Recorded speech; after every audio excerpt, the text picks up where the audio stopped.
ओम श्री गणेशाय नमः। ओम नमो भगवते वासुदेवाय। हरे कृष्णा कृष्ण कृष्णा हरे हरे, हरे राम राम राम हरे हरे। तव्हां सभिनी हरि भक्तन के नमस्ते। प्यारा भक्तों, ही कथा पाण गुरु कृपा से हासिल करे रहा आयूं। श्री गणपति सरस्वती जो दरे ध्यान करया थो मां श्रीमद् भागवत महापुराण जो बयान, जंहिं में व्यासदेव ऐं सुखदेव जी कयो आहे श्री कृष्ण लीला जो गुणगान। सभई चो जय भागवतम महापुराण।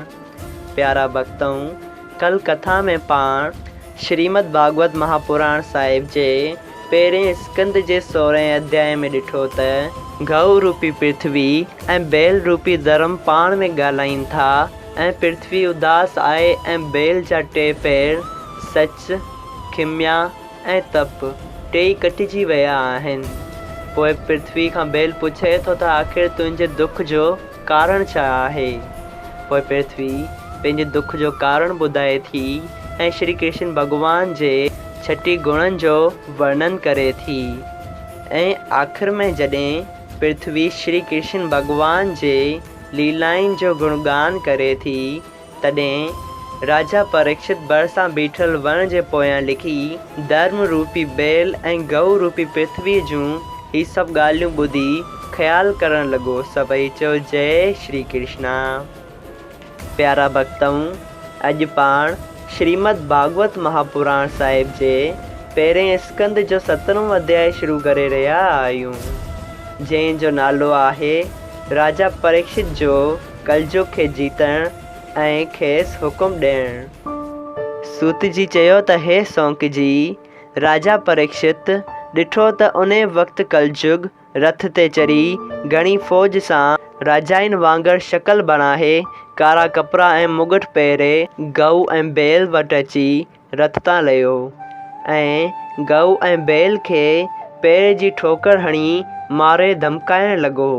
हू ॿई हिन जो ही रूप ॾिसी अहिड़ा त ॾिना जो गऊ जी अखियुनि मां पाणी वहण लॻो ऐं बेल बि कंबण लॻो। राजा परीक्षित खां जॾहिं अहिड़ो अधर्म ॾिठो न वियो, तॾहिं हिन पंहिंजो धनुष बाण खणी ऐं ॾाढी कावर करे कलयुग खे चयो, सतन दीपनि जो राजा मां आहियां। तूं कहिड़े देश जो राजा आहीं जो मुंहिंजे राज में राजा जी शकल बणाए मुंहिंजे रईत खे दुख थो ॾीं। राजाइन जो इहो धर्म न आहे जो हू कंहिंखे दुख ॾियनि। श्री कृष्ण भॻवान ऐं अर्जुन जेको मुंहिंजो ॾाॾो हो, उहे ॿई हिन पृथ्वी तां हलिया विया त तो ईअं सम्झी छॾियो त हिन पृथ्वीअ जो को राजा ई न आहे ऐं तूं गायनि ऐं बैलनि खे अहिड़ो दुख ॾींदे। सोचो, अहिड़ो अधर्म करण छॾे ॾे, न त तोखे हाणे ई मारींदसि। कलयुग ही ॻाल्हि ॿुधी राजा जे डप खां चुपचाप बीह रहियो। राजा बेल खां पुछियो त तूं केरु आहीं ऐं टे पैर तुंहिंजा कंहिं कुपिया आहिनि। तूं को देवता थी मूंखे दगा ॾियण जे वास्ते त न आयो आहीं। मूं पंहिंजे राज में ॿियो को बि दुखी न ॾिठो आहे ऐं तूं कुझु बि शोक न कर। मुंहिंजे अचण सां हाणे तुंहिंजो सभु डपु छुटी वेंदो ऐं मां तुंहिंजो दुख दूर कंदसि। राजा इहा ॻाल्हि बेल खे चई वरी गऊ खे चयो, तूं न रो, मां अधर्मियुनि ऐं पापियुनि खे सज़ा ॾियण वारो मौजूदु आहियां। राजाइन जो इहो धर्म आहे त चोर ऐं कुकर्मी आदमियुनि खे सज़ा ॾीन ऐं जे राजा जे देश में प्रजा दुख थी ॾिसे ते राजा जा 4 गुण नास थी था वञनि। पहिरियों, हिकिड़ो त उन राजा जो नालो हलियो थो वञे। ॿियो, उन जी उमिरि घटिजी वेंदी आहे। टियों, उन जो सॼो ज्ञान उन खे छॾे वेंदो आहे। 4, उन जो परलोक बिगड़जी वेंदो आहे। राजाइन खे ईअं घुर्जे त जेको उन्हनि जे राज में दुखी हुजे उन जो दुख लाहिनि। राजा खे अहिड़े धर्म रखण करे तप ऐं जप करण जी बि ज़रूरत नथी रहे। इन करे मां उन शूद्र खे मारे छॾींदसि जेको संसारी जीवन खे घणा दुख थो ॾिए।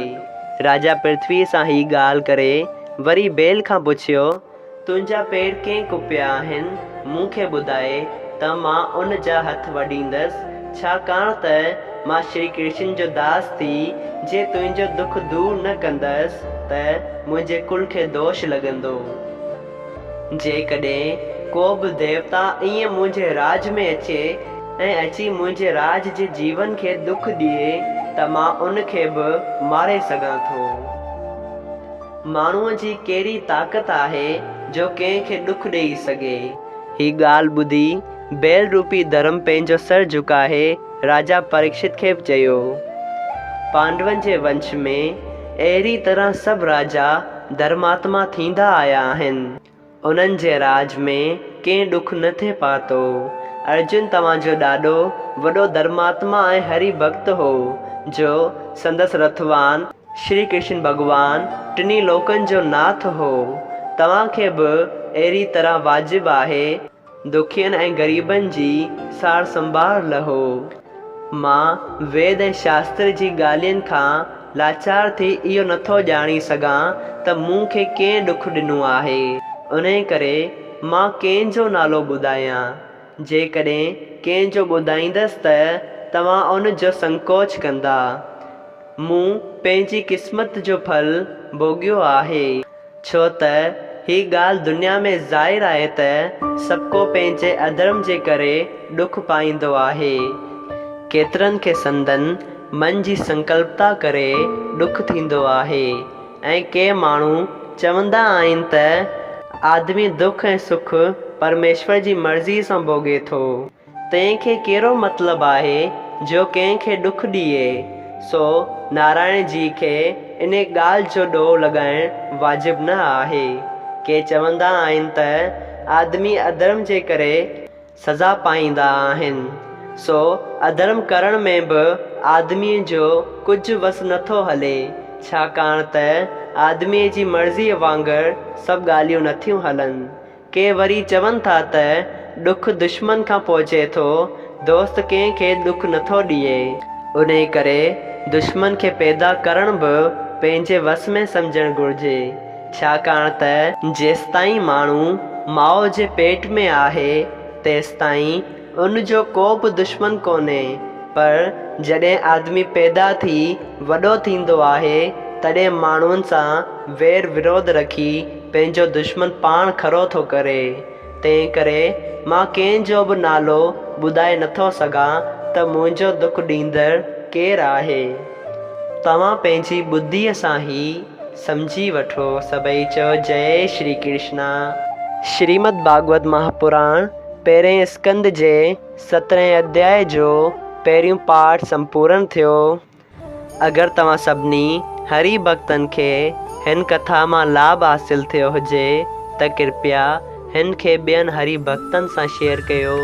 सभई चयो जय सिया राम, राधे राधे।